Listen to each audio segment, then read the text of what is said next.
I am Keith Lamb, back from a short hiatus to attend the AARC Congress in Nashville, Tennessee.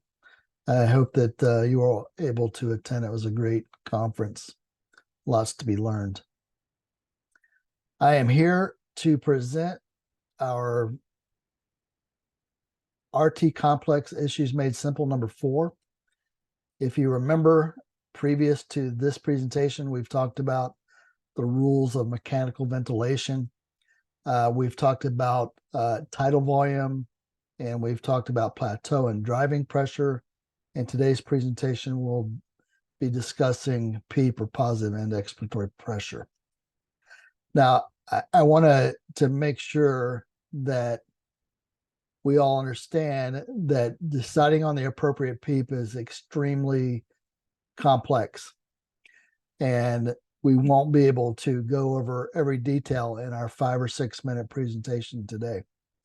But I do want to go over some key points, and hopefully you can go out after review this presentation again, maybe if you need to, and pick out the things that maybe you need to learn a little bit more about, and then go out and do your own research about those items. Basically, we understand that PEEP is used to restore functional residual capacity. We understand that it's used to prevent attic trauma. In a couple of presentations from now, we're going to really dive into biotrauma and why some of these rules of mechanical ventilation are important, and mostly because we understand that by breaking these rules, we encourage biotrauma. And of course, we'll get a little more granular with that in our future presentation. But attic trauma is the cyclic opening and closing of an alveolus.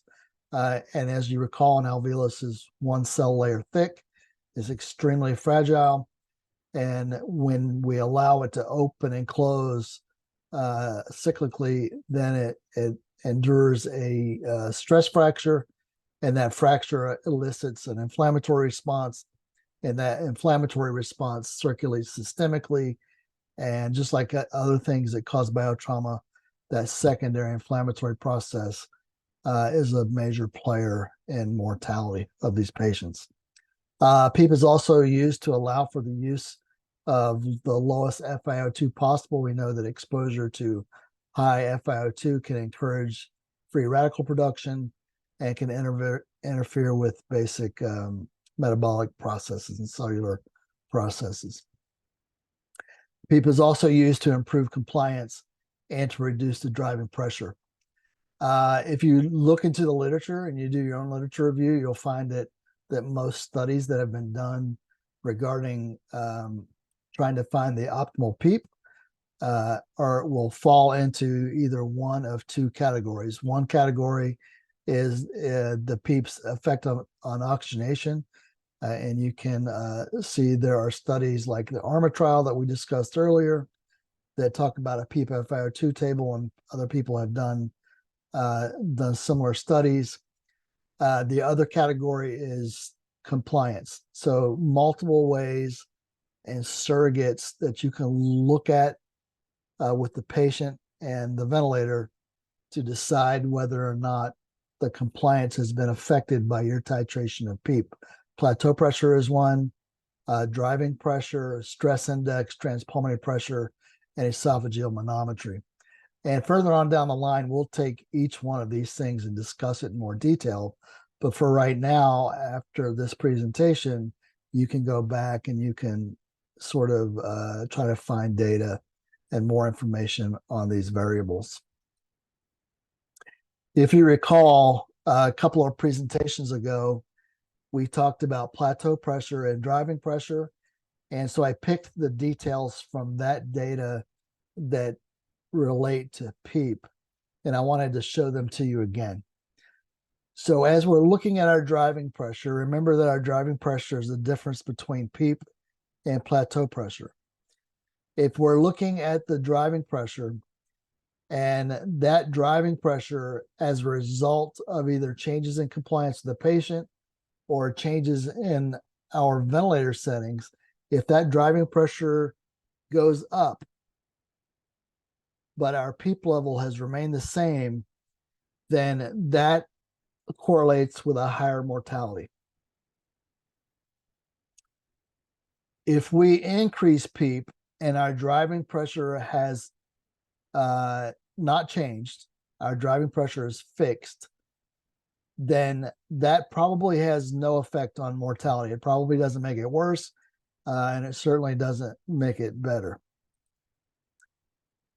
If we increase PEEP and that increase in PEEP leads to a decrease in driving pressure, survival improves. So any ventilator change we make where we increase the PEEP and the driving pressure actually goes down, and if you can imagine, in those cases, that means probably that there was a recruitable process, and you increase the PEEP and the driving pressure goes down, that correlates with better outcomes. That correlates with a survival improvement.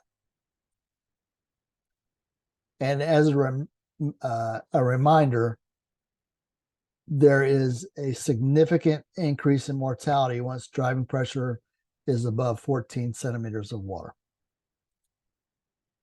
So a brief recap. There's not a lot of substantial evidence that supports any specific approach, whether or not you're using esophageal manometry, you're using the stress index, or any of the other things that I talked about, or even things that you may find that I didn't talk about. There's no significant evidence that supports one approach over another.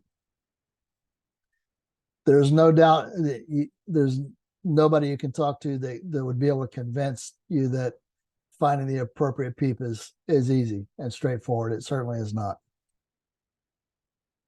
I don't think that anybody could argue with the fact that you should individualize the PEEP to the specific patient in front of you. And I think that there is certainly some evidence that if you titrate the PEEP when there's a recruitable alveolar process or extrinsic influence on transpulmonary pressure is high, like BMI, that improves survival. So again, I know that we didn't talk about all the details about PEEP. You can't do that in 5 or 6 minutes. I'd be happy to discuss further if you email at me at this email address that I have on the screen right now.